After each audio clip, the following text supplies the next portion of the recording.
யாரு நடுவுல அந்த ஈகோ மட்டும் நமக்குள்ள வேணாண்டி. ஹாய் ஃப்ரெண்ட்ஸ், நான் உங்க அட்விதா. இன்னைக்கு நம்ம என்ன பார்க்க போறோம் அப்படின்னா ஜெல்லி மிட்டாய். எஸ்ங்க, நம்ம கடையில எல்லாம் 1 ரூபாய்க்கு நம்ம வாங்கி சாப்பிடுவோம் ஜெல்லி மிட்டாய். அந்த ஜெல்லி மிட்டாய் தான் இன்னைக்கு நம்ம சாப்பிட்டு பார்க்க போறோம். நம்ம இன்னைக்கு வந்து நான் உங்கள்கிட்ட செஞ்சு காட்ட போறேன். அது ரொம்ப நம்மளுக்கு பார்த்தாலே வந்து எச்சு ஊர்ல கடையில, அதனால நம்ம அதை வாங்கி சாப்பிடுவோம். ஆனா அதை எப்படி நான் ஈஸியா வீட்டிலே செஞ்சு உங்கள்கிட்ட காட்ட போறேன். வாங்க வீட்டுல போடலாம். அதுக்கு முன்னாடி எல்லாரும் சப்ஸ்கிரைப் பண்ணுங்க, பெல் பட்டன் அமுக்குங்க. வாங்க வீட்டுக்குள்ள போகலாம்.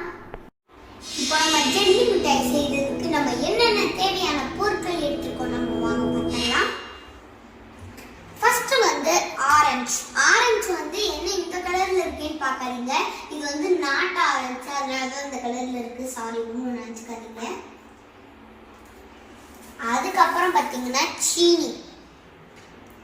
சாரி ஃப்ரெண்ட்ஸ், இந்த சீனி எடுத்ததுக்கு. ஆனால் என்ன பண்ணுறது, இந்த ஜெல்லி மிட்டாய் சீனி போட்டு தானே ஆகணும். சீனி ரொம்ப கெடுதின்னு உங்களுக்கே தெரியும். அதுக்கப்புறம் பார்த்தீங்கன்னா கார்ன்ஃப்ளவர் மாவு எடுத்திருக்கேன். இப்போ நம்ம ஃபர்ஸ்ட் என்ன பண்ண போறோம் பார்த்தீங்கன்னா, இந்த ஆரஞ்சு பழத்தை வெட்டி முதல்ல ஒரு ஜூஸை புழிஞ்சு நான் ஜூஸை புழிஞ்சிட்டோம். நான் வந்து ஆரஞ்சு பழம் புழிஞ்சிட்டு இருக்கேன். பாதி புழிஞ்சு சட்டை மாதிரி ஒரு அமுக்கி கிடக்குது. நல்லா அதை நான் புழிஞ்சிறேன். திருப்பி தான் முடியணும் போல. எனக்கு அவ்வளவா ஆரஞ்சு பழம் புளிய தெரியாது, ஏன்னா நான் சின்ன பாப்பா. நம்மளோட ஆரஞ்சு ஜூஸ் ரெடி ஆயிடுச்சு. இப்போ நான் இதுல என்னென்ன சேர்க்க போறேன்னு அளவு சொல்ல போறேன். இப்போ நான் வந்து ஒரு பேன் எடுத்திருக்கேன். இதுல வந்து 1 கப் ஆரஞ்சு ஜூஸ் சேர்க்க போறேன்.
எங்க அம்மா தான் அடிவிட்ட செய்யறாங்க. இப்ப நம்மளோட ஜெல்லி மிட்டாய் வந்து நல்லா வந்து கெட்டி அடி பிடிச்சாத அளவுக்கு நீங்க நல்லா கலந்துக்கிட்டே இருங்க.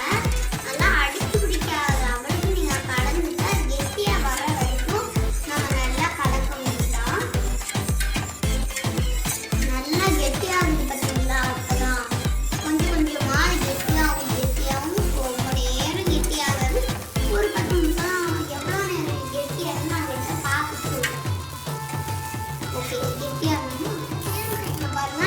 ஜெல்லி மிட்டாய் நல்லா கெட்டியா வந்துருக்கு. இப்போ நம்ம வந்து நல்லா ஆரம்பிச்சு நம்ம தட்டில் மாற்றிடுவோம். நம்மளோட கேக் ட்ரே ரெடி ஆயிடுச்சு. நான் தான் வீடியோ எடுத்துட்டு இருக்கேன். நம்ம கேக் ட்ரேல வந்து கொஞ்சமாக நெய் ஊற்றி இப்போ நம்ம வந்து நம்மளோட இந்த ஜெல்லி மிட்டாயை கேக் ட்ரேல மாற்றிடுவோம். வாவ், செம்மையா இருக்குல்ல, செம்ம சூப்பர். அல்வா மாதிரி இருக்கணுங்க. இப்போ நம்மளோட இந்த கேக் ட்ரேயை வந்து நல்லா அந்த மாதிரி சமப்படுத்திட்டு நம்ம ஆறணுன்னே கொண்டு போய் வைப்போம் ஃப்ரீசரில். ஆறணுன்னே இந்த ஜெல்லியை வந்து நம்ம போய் ஃப்ரீசரில் வச்சுருவோம். உங்களுக்கு ஆறிடுச்சு, நான் போய் ஃப்ரீசரில் வச்சுருக்கோம். இதுலேருந்து நம்மளோட ஜெல்லியை எடுத்தாச்சு. இந்த ஜெல்லியை நம்ம இப்போ என்ன பண்ண போகிறோம் பார்த்தீங்கன்னா கவுக்க போகிறோம். வெயிட் பண்ணி சாப்பிட்டு விட்டா நான் டேஸ்ட் பார்த்து சொல்ல போகிறேன். ஆனால்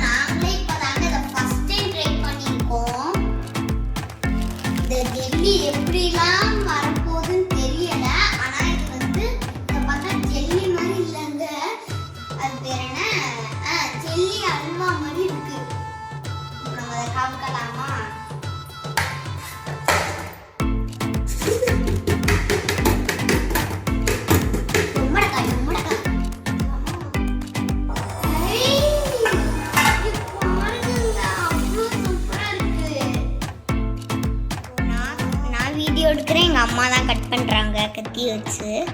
ஏன்னா கத்தியெல்லாம் ரொம்ப ஆபத்து, சின்ன பிள்ளைங்க எடுக்கவே கூடாது. அதனால நான் வீடியோ எடுக்கிறேன், எங்கள் அம்மா இருக்கிறாங்க பாருங்க. இந்த ஹார்ட் ஷேப்பே வந்து